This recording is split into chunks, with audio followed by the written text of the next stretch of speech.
अभी तक मुझे नहीं लगता है कि हाँ कि कोई देवराज का कोई ऐसा व्यक्ति जो सोशल मीडिया के तौर पे मतलब इतने लोगों ने उसको देखा है। जैसे 86 लाख बहुत बड़ी देखा जाए तो व्यूज है उस पर। एक बार स्क्रॉल करे तो 10,000 20,000 ऐसे व्यूज आ रहा था। कितने दिन के अंदर 1 मिलियन चला गया था? 2 दिन के अंदर। 2 दिन का एक प्लान भी होना चाहिए। एक चीज़ पर आज अगर स्टूडेंट निर्भर रहे ना तो देखें हमारे देश में जॉब की बहुत ज़्यादा कमी है। तो आप सोच रहे हैं कि हम सिर्फ पढ़ाई में लगे रहेंगे तो इन द फ्यूचर हो सकता है आपको मुश्किल हो। क्योंकि बड़ा अच्छा आपका सवाल है, सोशल मीडिया का यूज करना चाहिए या नहीं करना चाहिए एज ए स्टूडेंट। और आज के समय में भी ये भी इसमें इंक्लूड कर लीजिए। पहले तो आप कॉमेडी वाला सारा चीज़ें करते थे, हमने 1-2 वीडियो देखा आपका, तो उधर से इधर आने का आपका मोटिव क्यों रहा? कि जिस तरीके से ये देश की आज हालात है, जो सिचुएशन है, जो कहा जाए तो एक डिस्क्रिमिनेशन तो हो ही रहा है, पर सिर्फ एक मुसलमान से ही मतलब मेजॉरिटी को प्रॉब्लम क्यों होती है? कि मुसलमानों का लीडर क्यों नहीं है? मुसलमानों का लीडर इसलिए नहीं है कि आजकल ऐसे मुसलमान पैदा हुए, मैं सबकी बात नहीं कर रहा लेकिन बहुत सारों की बात कर रहा हूँ, अपने बेनिफिट के लिए अपने कौम को धोखा दे रहे हैं। मुझे ये समझ में नहीं आता भाई, हम 25 करोड़ और तुम्हारी 80% आबादी होने के बावजूद भी यदि तुम खतरे में हो तो भाई किसी मुसलमान को क्यों नहीं बना देते प्राइम मिनिस्टर? तो फिर हिंदू खतरे में, मुसलमान खतरे में आ जाएंगे। इसके हालात देखिए ना, हर जगह आए दिन कोई ऐसा दिन बाकी नहीं है। मैं हर दिन ट्विटर हो या यूट्यूब हो, कोई ऐसा दिन बाकी नहीं है जहाँ किसी गरीब मजदूर को पकड़ के ना मारा जाता हो या किसी मुस्लिम को टारगेट न किया जाता हो। इन गोदी मीडिया को मैं ज़्यादा बहुत कम देखता हूँ। मीडिया से बेहतर आजकल यूट्यूबर हैं जो न्यूज़ को जो है दिखाने की कोशिश कर रहे हैं। आपके नज़र में आपके लिए सबसे बेस्ट जो लगता है कौन लीडर है? जो असदुद्दीन ओवैसी साहब हैं। फिर महात्मा गांधी कहते हैं गलत है, कहते हैं लोग ना भाई वो गलत है, हम कहते हैं। अब जो लोग नाथूराम गोडसे को मानते हैं वो कहते हैं भाई। आज देखिए रिपोर्ट के हिसाब से लगभग 90% लोग अपने ही रेपिस्ट निकल रहे हैं, जानने वाले ही अपने करीबी होते हैं। हाँ।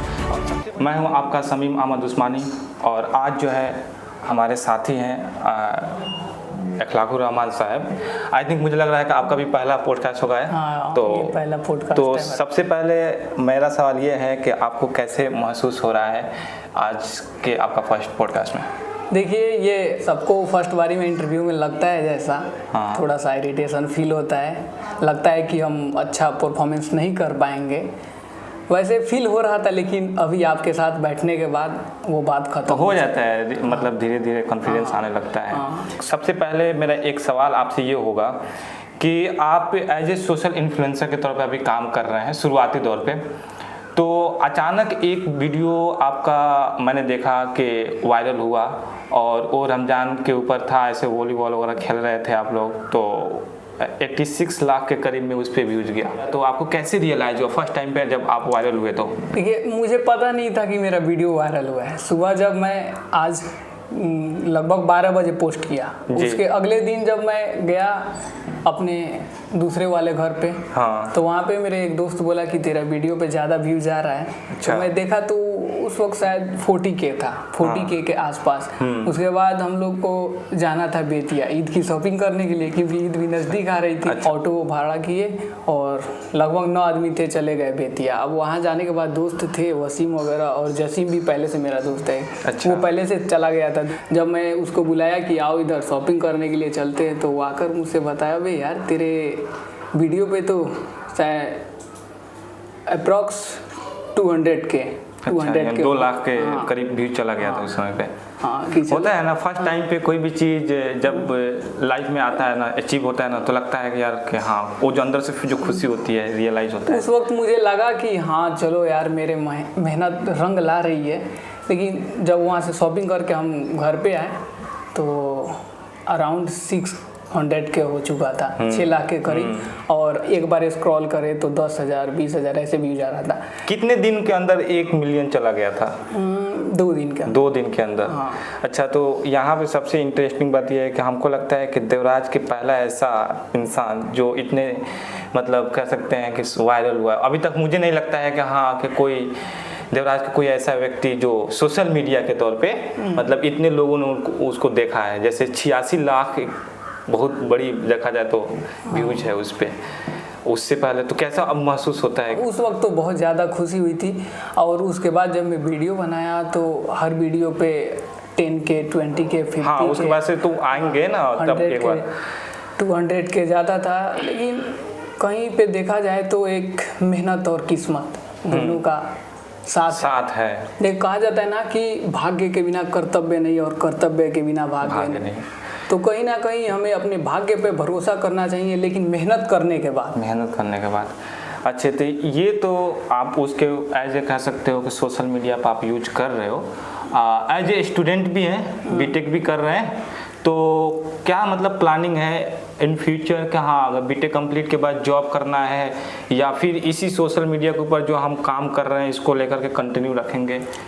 देखिए एज ए स्टूडेंट अभी मेरा बीटेक चल रहा है, सेकेंड ईयर। देखिए हर स्टूडेंट के अंदर होना चाहिए, उसके पास हमेशा से एक प्लान बी होना चाहिए। एक चीज़ पर आज अगर स्टूडेंट निर्भर रहे ना, तो देखिए हमारे देश में जॉब की बहुत ज़्यादा कमी है।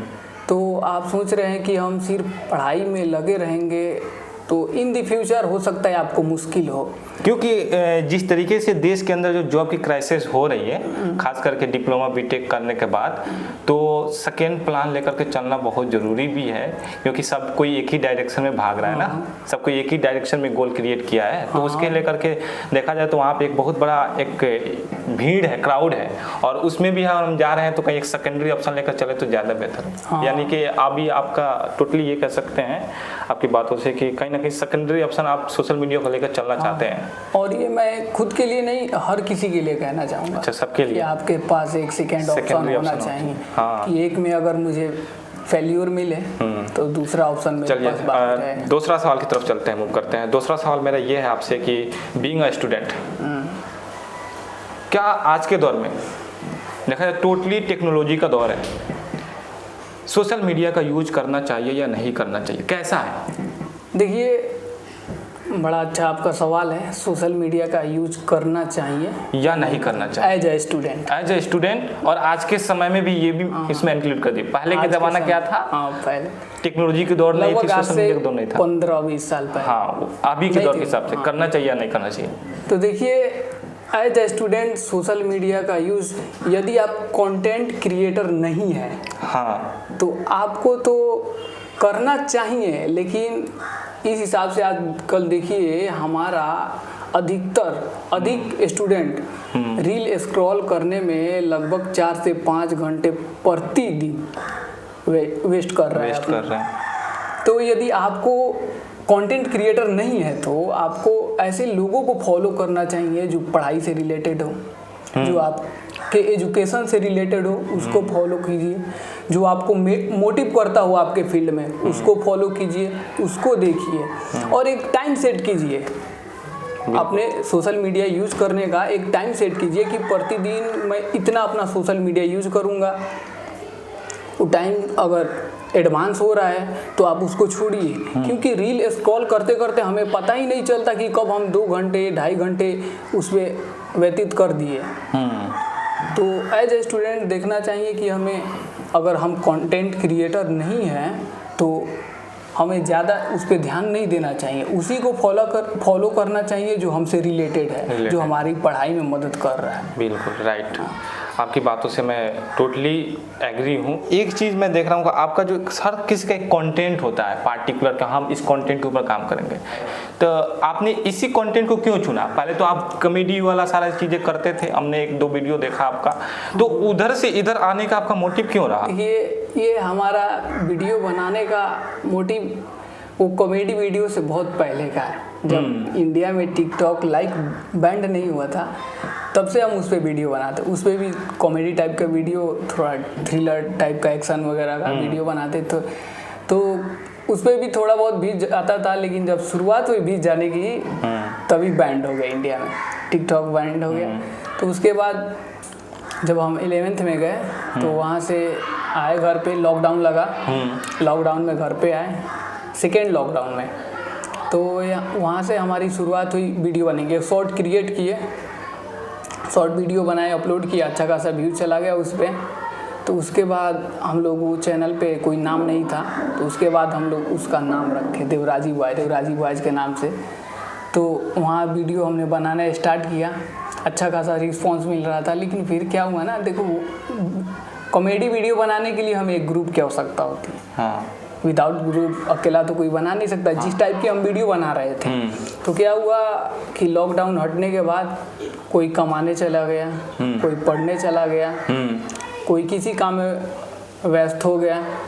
तो खैर हम तो चले गए पढ़ने, लेकिन उनसे बोले कि हम आपको कंटेंट लिख कर दे रहे हैं, आप लोग वीडियो बनाइए बच्चों के साथ। लेकिन फिर भी वो लोग से नहीं हो पाया, कहीं ना कहीं थोड़ी बहुत कमी थी हमारे अंदर भी कि हम लोग नहीं टिक पाए। नहीं तो अच्छा खासा उस पर रिस्पॉन्स मिल रहा था, इस वक्त अच्छा खासा ग्रो हो गया होता चैनल। तो नहीं टिक पाया कोई भी, सब कोई इधर उधर बिखर गया, इसलिए हमारा वो कंटेंट वहीं पे रुक गया। और फिर यहाँ से फिर एक नया जर्नी स्टार्ट हुआ कि चलो भाई सोशल मीडिया के ऊपर किसी के पार्टिकुलर जो जुल्म हो रही है, डिस्क्रिमिनेशन हो रही है एक पार्टिकुलर कम्युनिटी के नाम पे, उसके अगेंस्ट जो है हम आवाज़ उठाते हैं। ये मेरा ख्याल बहुत पहले से था कि अगर मैं फेमस हो गया तो इंशाल्लाह मैं अगर कॉमेडी वीडियो में फेमस हो जाता तो एक अलग चैनल बनाता इसके लिए पार्टिकुलर। हाँ। एक चैनल बनाता कि जुल्म के अगेंस्ट बोलता मैं। ये मेरी पहले से चाहत थी, ख्वाहिश थी, लेकिन अल्लाह का बहुत बड़ा करम हुआ कि आगे चलकर मुझे वो मौका मिला बोलने का। और आपका पॉइंट को मैं एक थोड़ा सा और अलग नज़रिया से देखूं तो अगर आप कॉमेडी वीडियो बना रहे होते तो कहीं ना कहीं आपको सिर्फ अपना बेनिफिट होता। हाँ, ये तो है। हाँ, और अगर आप किसी एक ऐसे पॉइंट पे बात करें जो वो पॉइंट सारे लोगों की प्रॉब्लम्स हैं और उस प्रॉब्लम्स को आप बोल रहे हैं, तो कहीं ना कहीं आपको ये देखने को मिल रहा है कि हाँ, हम अपने लिए सिर्फ नहीं कर रहे हैं, वो किसी की 10 लोगों की, 50 लोगों की, 100 लोगों की वो आवाज़ है जो मैं उस आवाज़ को उठाने की कोशिश कर रहा हूँ। तो आपका यहाँ पे सिर्फ बेनिफिट नहीं है, आपकी वजह से और लोगों के भी बेनिफिट हो सकता है। तो आज ये सवाल है मेरा आपसे कि जिस तरीके से ये देश की आज हालात है, जो सिचुएशन है, जो कहा जाए तो एक डिस्क्रिमिनेशन तो हो ही रहा है, एज ए पार्टिकुलर एक धर्म के नाम पे हो रहा है, क्योंकि इस देश के अंदर अलग मल्टीपल जो है रिलीजन के लोग रहते हैं, पर सिर्फ एक मुसलमान से ही मतलब मेजॉरिटी को प्रॉब्लम क्यों होती है? टारगेट सिर्फ मुसलमान को क्यों किया जाता है? देखिए, टारगेट सिर्फ मुसलमान को इसलिए किया जाता है क्योंकि मुसलमान जरा से अभी बेईमानी या गलत चीज़ को बर्दाश्त नहीं कर सकता, वो एडजस्ट नहीं कर सकता। आप घूस लेने की बात करें, आजकल तो घूस करोड़ों में जा रहा है, तो मुसलमान कर सकता है, लेकिन इस्लाम इसकी इजाज़त नहीं देता। इस्लाम इसकी इजाज़त नहीं देता। तो कहीं ना कहीं उनको लगता है कि यदि इस्लाम ऐसे बना रहा, मुसलमान ऐसे रहे, वो उनका मेन टारगेट है मुसलमानों को बदलना, कि मुसलमान कैसे इस्लाम से हट जाए। आज देखिए हमारे मुआशरे में क्या हालात हो गई है हमारे मुआशरे की। तो कहीं ना कहीं इसकी वजह हम सिर्फ खुद है। आज देखिए, अरब कंट्री की बात कर रहा हूँ मैं, अरब कंट्री में 3 करोड़ 90 लाख इतना पॉपुलेशन पे एक देश है कि नहीं है? बिल्कुल। आज देख लीजिए, हमसे कम जितना इंडिया में मुसलमानों की आबादी है, उससे 40% पे एक कंट्री खड़ा है।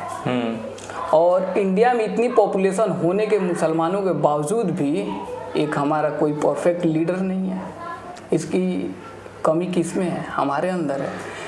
देखिए, ये राजनीति मुद्दा है कि मुसलमानों का लीडर क्यों नहीं है। मुसलमानों का लीडर इसलिए नहीं है कि आजकल ऐसे मुसलमान पैदा हो गए, मैं सबकी बात नहीं कर रहा, लेकिन बहुत सारों की बात कर रहा हूँ, अपने बेनिफिट के लिए अपने कौम को धोखा दे रहे हैं।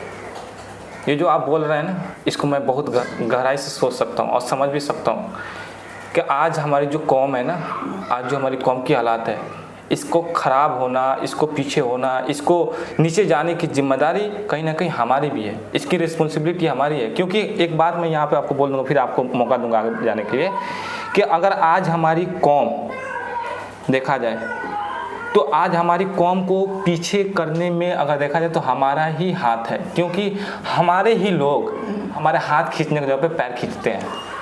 वो ऐसा इसलिए करते हैं क्योंकि वहाँ पे उनको बेनिफिट नहीं दिखता है।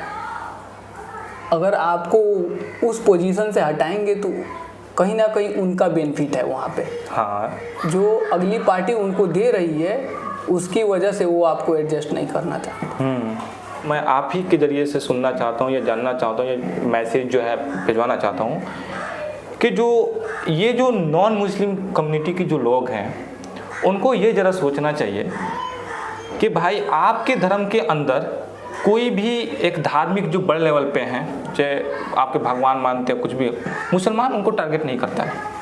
पर आप एक मुसलमान के जो कह सकते हैं एज ए प्रॉफिट, जो नबी हैं, आखिरी नबी हैं, उनको आपको टारगेट करने में आपको क्या सुकून मिलता है? क्या आपके धर्म दूसरे को धर्म में कमियां निकालने को इजाज़त देता है? देखा जाए तो इस्लाम के बहुत बड़े बड़े स्कॉलर कभी हिंदुइज्म के जो भगवान हैं या जो अलग अलग उनके गॉड हैं उनके अगेंस्ट कभी टिप्पणी नहीं करते। बात सही है आपका। देखिए, फर्स्ट ऑफ ऑल हम किसी के धर्म को या धर्म गुरु को या किसी के भगवान को बुरा माने, ये इस्लाम इसकी इजाज़त नहीं देता है। सच्चा इस्लाम को मानने वाला ऐसा कभी नहीं कर सकता कि वो दूसरे के धर्म को गाली दे या दूसरे को भगवान को बुरा, क्योंकि कुरान में अल्लाह ताला खुद फरमाता है कि तुम दूसरे के भगवान को गाली या बुरा भला मत कहो, क्योंकि उल्टा में वो तेरे सच्चे भगवान को गाली देंगे। और हमारी इस्लाम के ऊपर ये जो मेजॉरिटी कम्युनिटी है ये क्यों बोलती है, तो वो कहीं ना कहीं उनके पीछे राजनीति खेल है। जो आजकल हमारे देश का हालात चल रहा है, जिस चीज़ से राजनीति चल रही है वो है धर्म, क्योंकि भाई हमारी तो माइनॉरिटी है, वोट ज़्यादा उनसे ही ना मिलेगा, तो कहीं ना कहीं उनको बहकाए हैं, फुसलाए हैं कि देखो हम मुसलमानों की छुरी टाइट करके रखेंगे, हिंदू खतरे में है, हिंदू खतरे में, अगर तुम उनको वोट दिए, अगर दूसरी पार्टी जीती तो फिर तुम खतरे में आ जाओगे। मुझे ये समझ में नहीं आता भाई, हम 25 करोड़ और तुम्हारी 80% आबादी होने के बावजूद भी यदि तुम खतरे में हो तो भाई किसी मुसलमान को क्यों नहीं बना देते प्राइम मिनिस्टर, तो फिर हिंदू खतरे में, मुसलमान खतरे में आ जाएंगे। इसमें एक इसमें जो है ना, इसकी जिम्मेदारी एक और है, देश की मीडिया।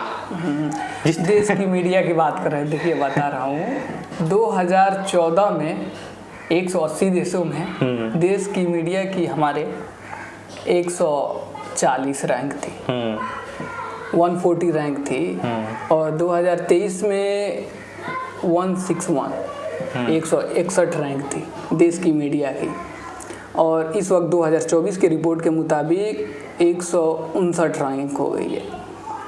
तो समझ में मुझे नहीं आ रहा है कि किसी भी चीज़ के, किसी भी कंट्री के हालात सुधरने के बजाय बिगड़ क्यों रहे, जबकि 4th पिलर माना जाता है लोकतंत्र का, देश के हालात सुधरने के बजाय और नीचे गिर रहा है। अभी कुछ पहले देश के बारे में एक आता है, साल भर में एक रिपोर्ट आता है अमेरिका से, इतनी घोर बेइज्जती है, कम से कम 8-10 पन्ने का वो रिपोर्ट है, इतनी ज़्यादा घोर बेइज्जती हुई है भारत की ना, कि इनके सामने रखो तो ये झुठला देंगे। और मोदी जी उनसे रिक्वेस्ट कर रहे हैं कि इस रिपोर्ट को हटाइए, वो नहीं हटाएंगे, क्योंकि जो चल रहा है देश में कि एक कम्युनिटी को दबाया जा रहा है, उनके मस्जिदों को तोड़ा जा रहा है, उनके कब्रिस्तानों को टारगेट किया जा रहा है, मजलूमों को मारा जा रहा है, जो नीचे कम्युनिटी को है उनको दबाया जा रहा है। देश के हालात देखिए ना, हर जगह आए दिन, कोई ऐसा दिन बाकी नहीं है, मैं हर दिन ट्विटर हो या यूट्यूब हो,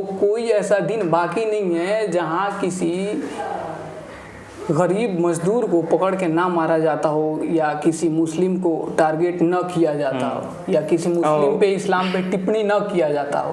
देश की मीडिया भी जो है कहीं ना कहीं एक तरफ से देखा जाए तो एक पार्टिकुलर जो है वो भी सपोर्ट कर रही है खास कम्युनिटी को। मीडिया के हिसाब से तो ये जो पैलेस्टीन वार चल रहा है इजराइल के बीच, उनके हिसाब से जंग जो है ना World War 3 हो चुकी है शुरू। एक रिपोर्ट देख रहा था, उनके हिसाब से बता रहा था कि World War 5 है उनके हिसाब से। और ऐसे ऐसी रिपोर्टिंग बताइए, हमारे देश की मीडिया को, हमारी देश की जो कम्युनिटी है अपर कास्ट के लोग, उनको इजराइल और पैलेस्तीन का वार दिखता है। हमारे देश में हो रही मणिपुर में सालों से अत्याचार किसी को नहीं दिख रहा है, अभी भी वही हाल है। वो देखिए ना, चाइना पाकिस्तान सब कोई करता है। देखिए, और चाइना इधर से घुसी जा रही है हमारे देश में। अब बताइए, अरुणाचल, मैं 2 दिन पहले रिपोर्ट देख रहा था, अरुणाचल प्रदेश के अंदर वो हमारे भारत सरकार से परमिशन मांग रही थी कि हम और हमारे आर्मी इधर गश्त करेंगे, इसकी परमिशन चाहिए। इतनी हिम्मत उनको आखिर आई कहाँ से? जब आपने ढील दी है तभी तो वो ऐसा कर रहे हैं। तो यही चीज़ तो मैं भी यही सोचता हूँ कभी कभी कि जिस तरीके से ये जो देश की जो मीडिया है और वो दिखाती है कि भाई पाकिस्तान, अफगानिस्तान, बांग्लादेश जुल्म कर रही है, बिल्कुल हमारे देश के खिलाफ कोई भी जुल्म करेगा हम उसके अगेंस्ट हैं और हम अपने देश के साथ हैं। पर ये भी कहते हैं कि कोई अगर चाइना है या उससे ताकतवर कोई देश है वो हमारे अगेंस्ट है, तो सरकार को और मीडिया को ये भी कहना चाहिए कि भाई देखो इसके भी अगेंस्ट हमें होना चाहिए। पर सिर्फ पाकिस्तान, अफगानिस्तान, बांग्लादेश, चाइना, शायद ये मीडिया दिखा नहीं रही है, चाइना हमारे इंडिया को हर जगह से घेर रही है, हमारे आसपास में हथियार दे रही है। वही चीज़ है। तो वही ना कहते हैं कि हम आह भी करते हैं तो हो जाते हैं बदनाम, और वो कत्ल भी करते हैं तो उनकी चर्चा नहीं होती। तो वही चीज़ यहाँ पे हो गई है। सब तरीके से देखा जाए तो मीडिया का एक बहुत बड़ा इसमें रोल है। सबसे अच्छा आपको अगर देखा जाए एज मीडिया के तौर पे अभी कौन है आपके नज़र में? देखिए, जो मैं कहीं ना कहीं जो देश को रियलिटी को दिखाने की कोशिश कर रहा है। इन गोदी मीडिया को मैं ज़्यादा बहुत कम देखता हूँ। एक इनके एनडीटीवी के थे पहले एंकर रवीश कुमार जी थे, छोड़ दिए फिर उसके बाद। इन मीडिया से बेहतर आजकल यूट्यूबर हैं जो न्यूज़ को दिखाने की कोशिश कर रहे हैं, जिसमें मैं पर्टिकुलर ज़्यादातर मैं देखता हूँ जिनको, ऐसे ध्रुव राठी, देशभक्त, ये जो है इनका वीडियो तो कुछ दिनों में आता है, एक वीडियो महीना भर में। लेकिन एक जो है मेरे सबसे फेवरेट यूट्यूबर मुस्लिम है, राजा ग्राफी। अच्छा, उनका हर 1 घंटा पे नेशनल से लेके इंटरनेशनल प्राइम तक उनका न्यूज़ मिलता है। तो कहीं ना कहीं मैं उनको भी देखकर बहुत ज़्यादा इंस्पायर्ड होता हूँ और उनसे बहुत ज़्यादा क्लिप भी लेता हूँ मैं वीडियो अपनी बनाने के लिए। हर 1 घंटे की न्यूज़ उनके पास मिलती है, तो उनको मैं बहुत ज़्यादा देखता हूँ। अच्छा, अगर आपसे एक और सवाल किया जाए कि देश के, आपने कहा कि लीडर अच्छा होना चाहिए, पर इसको मैं कहता हूँ कि वो लीडर कोई धर्म से भी हमको ये ताल्लुक़ नहीं हो गया भाई हम इस धर्म से हैं तो हमारे इसी धर्म के लीडर को चुनेंगे, कोई ज़रूरी नहीं है। लीडर का मतलब आपके लिए जो आवाज़ उठाए, आपके जो ऊपर जो जुल्म हो रही है उसके लेकर के लड़े, जो देश के हालात है उसको समझ करके उसके ऊपर काम करें, न कि सिर्फ पार्टिकुलर धर्म के लिए। आपके नज़र में आपके लिए सबसे बेस्ट जो लगता है कि कौन लीडर है जो? देखिए, हमारे नज़र में सबसे बेस्ट लीडर इस वक्त है 2-3, लेकिन फर्स्ट ऑफ ऑल मैं उनका नहीं नाम लूँगा।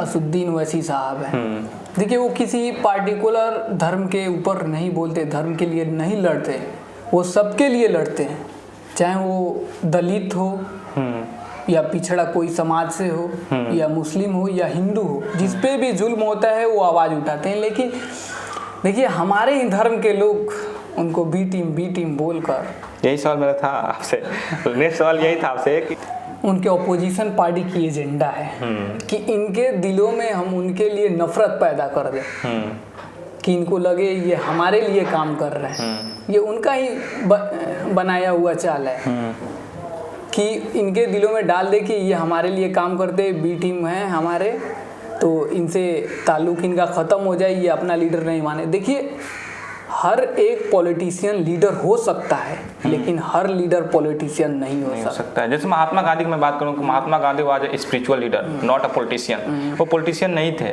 क्योंकि वो पॉलिटिशियन होते तो कहीं ना कहीं उनको प्राइम मिनिस्टर या प्रेसिडेंट का पोस्ट मिला होता। उन्होंने देश के लिए काम किया, फिर भी महात्मा गांधी कहते हैं गलत है, कहते हैं लोग ना भाई वो गलत थे, एकदम कहते हैं। अब जो लोग नाथूराम गोडसे को मानते हैं वो कहते हैं भाई सरासर खुलेआम बोलते हैं, फिर भी हमारी सरकार, हमारी कानून, हमारी मीडिया उसको छुपाती है। अब कहने का मतलब, अगर कोई इंसान 100 काम करता है और 100 काम में से अगर वो 99 या 95 अच्छा काम करता है, अगर वो 2-3 काम गलत करता है, तो हमें सिर्फ वो चीज़ दिखाई देता है जो 5 काम गलत किया है। हम ये नहीं दिखाई देता 95 या 99 काम अच्छा किया है। बाकी उन्होंने देश की जो आज़ादी दिलाए, जो इतने सालों से हम गुलाम थे, वो उनको नहीं दिखाई देता है। हाँ, 2 काम इन्होंने गलत किया, ये लेकर के हाँ ये इंसान गलत है, तो ऐसा नहीं होना चाहिए। देखिए, ये ऐसा इसलिए हो रहा है क्योंकि आज अधिकतर देखें तो जिसको हमारे इंडिया में बैंड किया गया था, जिस समाज को, वही आज हम पे हुकूमत कर रही है। मैं बात कर रहा हूँ आरएसएस की।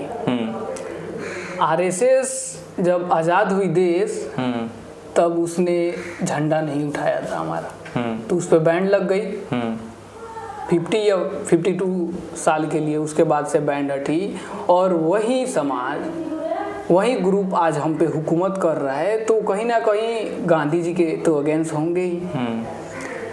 उसका एक लीडर, मुझे याद नहीं है उसका नाम क्या था, लेकिन उसने अपने बुक में लिखा है कि मुझे अंग्रेज़ों की गुलामी पसंद है, लेकिन मैं ऐसा समाज नहीं चाहता जहां मुसलमान, दलित सबको एक समझा जाए। गवालकर शायद था, गवालकर अपने बुक में साफ लिखा है। तो ऐसी मानसिकता वाले लोग जब हुकूमत में आएंगे तो हमारे देश की माहौल तो जानते होंगे किस हिसाब से रहेगा। हम आपसे एक सवाल कर रहे हैं कि जो लड़की हैं, गर्ल्स हैं, उनको कैसे सेव किया जाए अपने समाज के अंदर? देखिए, अपने समाज के अंदर सेफ्टी अगर खुद से नहीं करें तो कानून नहीं कुछ कर सकते, क्योंकि देखते हैं हमें कि इस देश में रेपिस्टों को इतनी ज़्यादा समर्थन मिले, उसके लिए भीड़ इकट्ठी होती है कि इनको रिहा किया जाए, और वो छूट भी जाते हैं। बिल्किस बानो की कितने साल पहले की वो केस है, वो जब छूट कर आए जेल से बाहर तो उनको मिठाइयाँ खिलाया जा रहा था, हार पहनाया जा रहा था, ऐसे स्वागत किया जा रहा है रेपिस्टों को। तो सोचिए, हमारी जो बहनें हैं जो घर से बाहर जा रही है, तो हम ये कैसे फील कर सकते हैं कि वो सेफ होगी? कानून के दायरे में भी वो सेफ नहीं है। तो कहीं ना कहीं यदि लड़की बाहर जा रही है, हमारी माँ बहन बाहर जा रही है, तो वो किसी के साथ जाए, और यदि कोई वजह है अकेले जाने की तो अपना लोकेशन शेयर कर दे या किसी से बता दे कि मैं इस जगह जा रही हूँ, क्योंकि हमारे आसपास ऐसे लोग हैं जिनके ख्यालात हमें पता नहीं है कि वो कब क्या कर बैठेंगे। और ये हमारे बीच के ही लोग हैं। हाँ, हमारे बीच के ही लोग हैं। देखिए, रिपोर्ट के हिसाब से लगभग 90% लोग अपने ही रेपिस्ट निकल रहे हैं, जानने वाले ही, अपने करीबी होते हैं। हाँ। ये लड़कियां जो अगर महफूज नहीं है, इसकी जिम्मेदारी हमारे ही घर के बच्चे हैं। हम ये कह रहे होते हैं कि भाई देखो, लड़की से कह रहे होते हैं कि देखना, मेरा मतलब इज्जत बचाना, मतलब ख्याल रखना।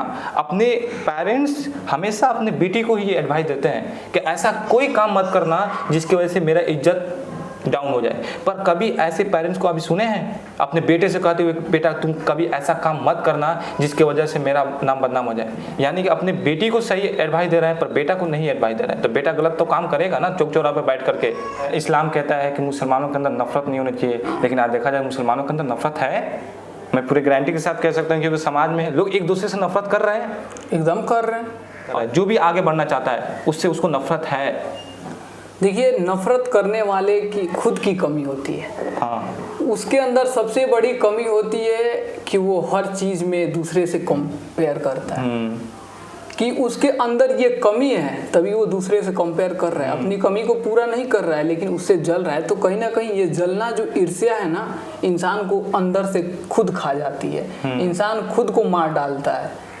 तो ये कंपेयर जो है ना, यही जलाता है हमें। पहले वो होता था ना कि मतलब कि लोग जो है कहीं रास्ते से जाते थे तो उनको डर लगता था कि कोई जानवर उन पे अटैक ना कर दे। जानवर से मतलब उनको डर लगता था कि यार रात हो गया, अब नहीं जाएंगे इधर, कोई खतरनाक जानवर आकर अटैक कर देगा। अब इंसान जानवर से नहीं डरता है, आज इंसान इंसान से डरता है। इतनी नफरत है, हो रही है हमारे आसपास, हो रही है ना, तभी तो हम देख रहे हैं अपने आंखों से सारी चीजें। और जो मतलब समाज में जो अच्छे लोग हैं, एजुकेटेड लोग हैं, उनमें भी आपस में नफरत है कि भाई ये इंसान अलग काम कर रहा है, इसको कैसे रोका जाए, ये सही काम कर रहा है, इसको कैसे रोका जाए। स्टूडेंट को स्टूडेंट से नफरत है, टीचर्स को स्टूडेंट से नफरत है, और आसपास में जितने भी लोग हैं सब एक दूसरे से जलते हैं। और सवाल कभी कभी ये कहा जाता है कि आजकल बच्चों को टीचर से क्यों नफरत होनी चाहिए, लेकिन ये सवाल क्यों नहीं करते हैं कि आजकल टीचर को बच्चों से क्यों नफरत है। कर रहा है। कहीं ना कहीं समझदारी में कौन ज़्यादा बड़ा है?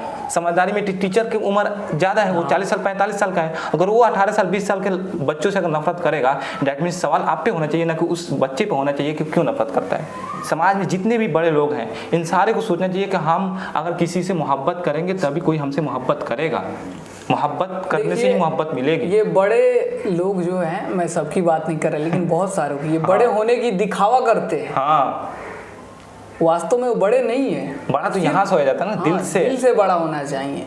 देखिए, अगर आपके सामने कोई बच्चा गलती कर रहा है तो मैं देखता हूँ डायरेक्ट हाथ उठा लेते, भाई उसको समझा भी तो सकते हो ना। समझा भी सकते हैं ना, समझा भी। और खुद गलती करे तो हम बड़े हैं, और बच्चे गलती करे तो गलती है। क्योंकि आपका लास्ट मैसेज क्या होगा पूरे ऑडियंस को, एज ए सोसाइटी के हिसाब से, एज ए स्टूडेंट के हिसाब से, एज ए कह सकते हो पूरे एक इंडियन होने की वजह से, ये सारे चीज़ों को लेकर के आपका लास्ट मैसेज क्या होगा?